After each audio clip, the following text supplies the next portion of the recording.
Morning, folks. Welcome back. Hope you had a nice weekend. It's June the 1st. That means that we are almost finished. As per what I talked about last week, this week we will go through the entire Unit 6. So each day I'm going to be posting a video. So I know it's a lot condensed into 1 week, but the reason I'm doing so is that all of next week you would have to work on anything that needs to be done and then submit it to me. Because remember, June the 12th is the last day I'm going to accept any sort of work. So going forward, these next 12 days, they're on you to get stuff finished. So if you have any questions or concerns, please let me know. For Unit 6, there is no test, there is no project, it's just the booklet. So if you work the booklet, you submit it to me, that's it. And then you just keep working on stuff that you're missing.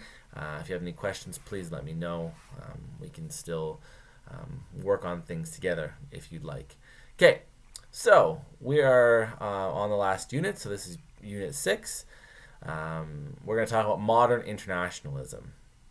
So if you're following along in the booklet, this is page 2 of the new booklet. So student activity 37, reconciling contending nationalist loyalties.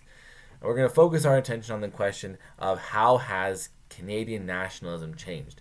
Because if we jump all the way back to unit number 1, we see that Canada is a civic nation.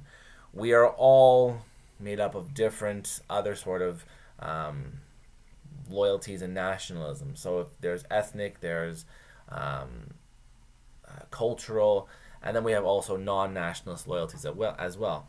So how has Canadian nationalism changed? We're going to do a brief little history of that today, and then we're going to move on to more stuff tomorrow. So the terms that we're going to introduce today is First Nations and Métis nationalism, ethnic nationalism in Canada, Quebec nationalism or Quebecois nationalism, and Inuit perspective on nationalism. So we're going to focus a lot of our attention on kind of what we've been talking about in the last few videos, but you'll see why. So, what is Canadian nationalism? We talked about this at the start of the class, but we're going to just readdress it today. The idea of Canada, has changed since Confederation in 1867. When 1867 rolled around, the layout of Canada was very different. It was dominated by the English and the French, both culturally and linguistically.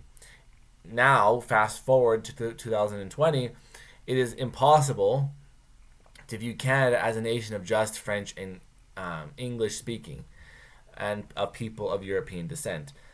It's no longer that. Canada has expanded itself, and even within Canada, the groups that at that 1867 mark were a lot more quieter have awoken to have a place and make a stand to have a place where their nationalism can be heard as well. So the First Nations, Métis, and Inuit people have created their own sense of nationalism within a larger sense of Canadian nationalism. So like I just said, in 1867, when Canadian nationalism was dominated by the two major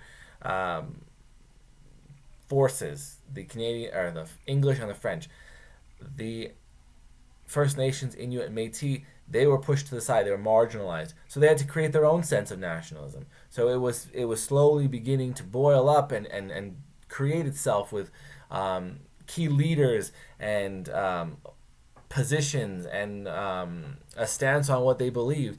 And now it's come up to be its own thing. So now Canadian nationalism has either to accept that nationalism into itself, or we're going to have two separate nationalisms and two separate self-determinations that can come into conflict, as we have seen even this year.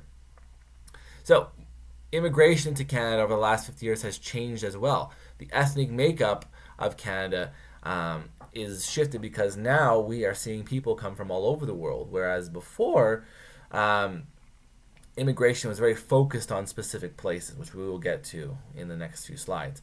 Um, and I think, and I said this before, I'll say it again now, our school is an excellent example of how immigration has changed. The makeup of the population of just our school alone shows you that uh, Canada has diversified um, its immigration policy. And last, since the 1960s, Quebec nationalism has been a powerful force in Canada, and even the sense of nationalism has changed. So, like we talked about in the last videos, Quebec has essentially started to talk about sovereignty. Its nationalism has evolved to the point where they're even thinking a new country is what's the answer. A change in sovereignty. So it does show you the evolution of nationalism. So when we talk about immigration, we're going to talk about past Canada and present Canada. So until the 1960s, Canadian immigration policy favored immigration from the United States and Northern Europe.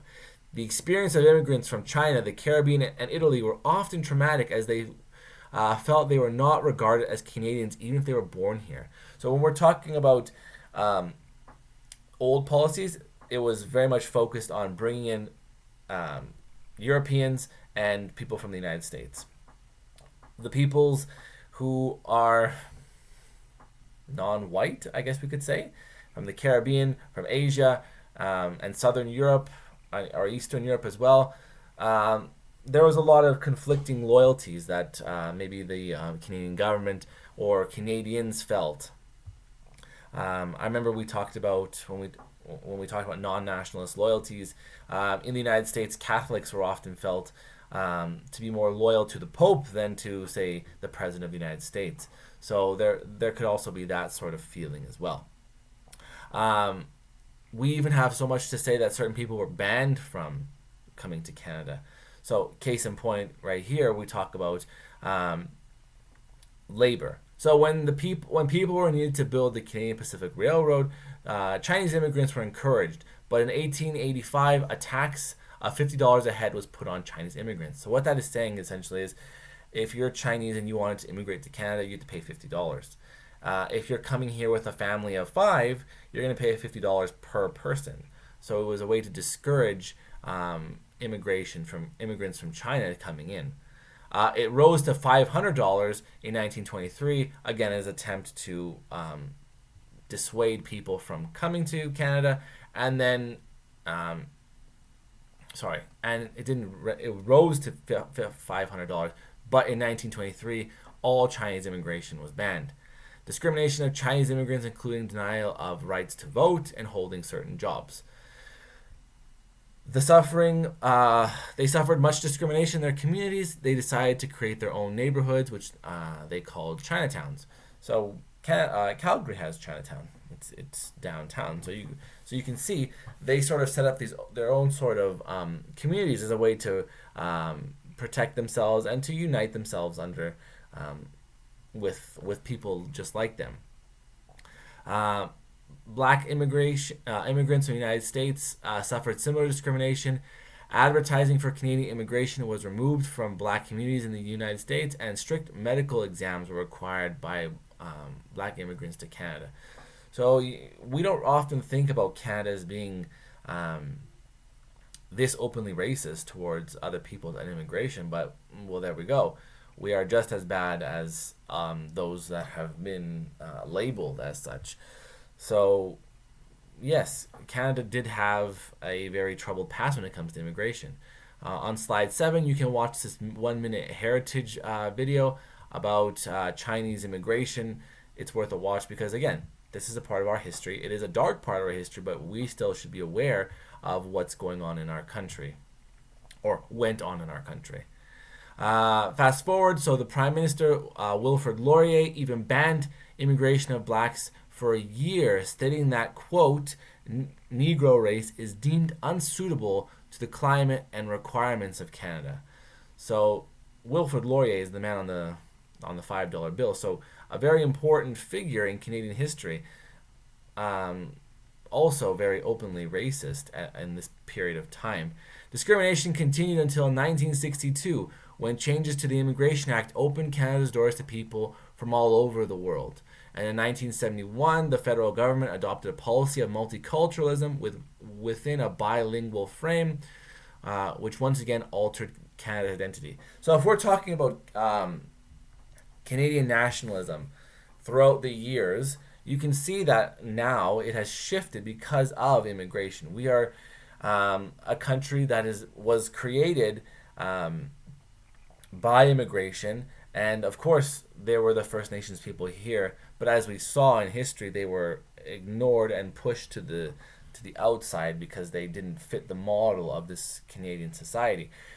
Now we are seeing a country that was founded by the ideas of the British and the French completely altered. Yes, French is our second official language, but like I said in the videos last week, I guarantee you there's a lot more people speaking Cantonese or Tagalog in Canada than there are French speaking. Excuse me. Just because of this immigration policy changing and discrimination also being dropped in favor of a more multicultural approach. When we look at the First Nations people, recent trends have shown that we are starting to recognize our failings in the past towards them, and in a sense trying to bring them closer and bring them together into a greater Canadian idea of nationalism, which incorporates First Nations rights and respects them as individuals and humans. We see this with the Truth and Reconciliation Commission, or the TRC as it's called. It was established in 2008, and the TRC was created to document the history and impact of residential schools on the Indigenous people of Canada. The TRC concluded that the residential schooling system amounted to cultural genocide. So essentially, what these schools were designed to do is to wipe out any sort of language, belief, traditional values that these Indigenous people had, to essentially bring them into and to assimilate them into white Anglo-Canadian society, in dress, in language, in belief. So because of the TRC's work, it can be considered cultural genocide. The TRC released its executive summary in 2015 and recommended 94 calls to action regarding reconciliation between Indigenous people and the rest of Canada. For Indigenous people, adopting the 94 calls to action are extremely important to addressing the past wrongs and bringing the Indigenous people into the greater Canadian society and develop a sense of acceptance in Canadian nationalism. So like I said, there is this, before this TRC, there are two sorts of nationalism. There is the Canadian nationalism, and then there is the First Nations Métis nationalism, which again, it's very varied because of the amount of First Nations groups are. There are different kinds. So this call to action is an attempt to bridge both together and to create a sense of unity. Because remember, civic nationalism has nothing to do with your race, your ethnicity, or anything. It is essentially following the same laws that create this sense of we are blank. So in this case, we are Canadians because we follow Canadian law, we abide by the Constitution, we are protected by the Charter of Rights and Freedoms. The same goes for anybody. It doesn't matter if you're Japanese, or if you're Norwegian, or if you're Filipino, or if you're Métis, if you are Cree, or you're a Blackfoot. If we all are protected by the same sort of laws, then we all abide by these laws, then therefore that makes us Canadian. So this call to action is essentially an attempt to bridge over a lot of, if not the darkest period in Canadian history, and that is the residential school system, an attempt to reconciliation, forgiveness, and moving forward together. So, to summarize, how has Canadian nationalism changed? Well, it changes because of our view and the Canadian government's policy on immigration. We had a very closed-off system of immigration, especially towards certain peoples, people from Asia and black immigrants from the United States. Once we opened up our borders and we embraced this sort of multiculturalism, then you see a shift in the way that Canada is made up. And I mean, like I said, look at our school is an excellent example. There are people from all over the world that come together and share classes together, become friends, and just exist.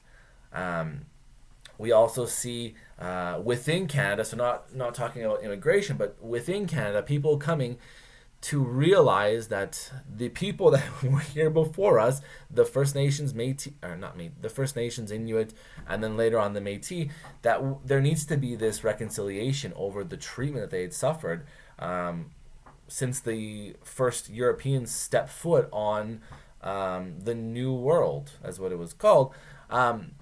Once we start to see it, and through the actions of the TRC, we can see the groundwork. The blueprint is laid out on how to address this sort of relationship, how to come to a understanding and to reconcile this relationship through these 94 calls to action.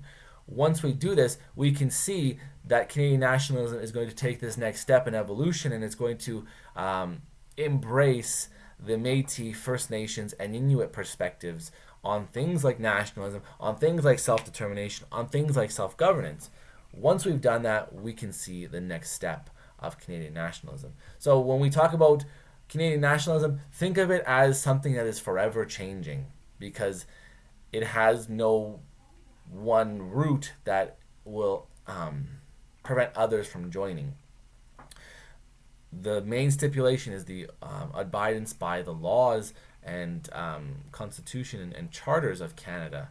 Once someone has done that, they are embraced into this Canadian nationalism. So that's it for today. Please make sure that if you have any questions, to let me know. Keep working on stuff, and do not forget the June 12th due date. Offer still stands for anyone who wants to set up a Zoom chat so that we can work on things together. If you're doing great, then there's no need. If you're struggling, or if you want to do this with your friends, we can do that as well. Okay, just let me know. I'm always accessible by email. So if you have any questions, just shoot me an email. Okay, enjoy your day. It looks like a quite nice day. So take some time to go out and enjoy the world. Okay, I'll see you tomorrow.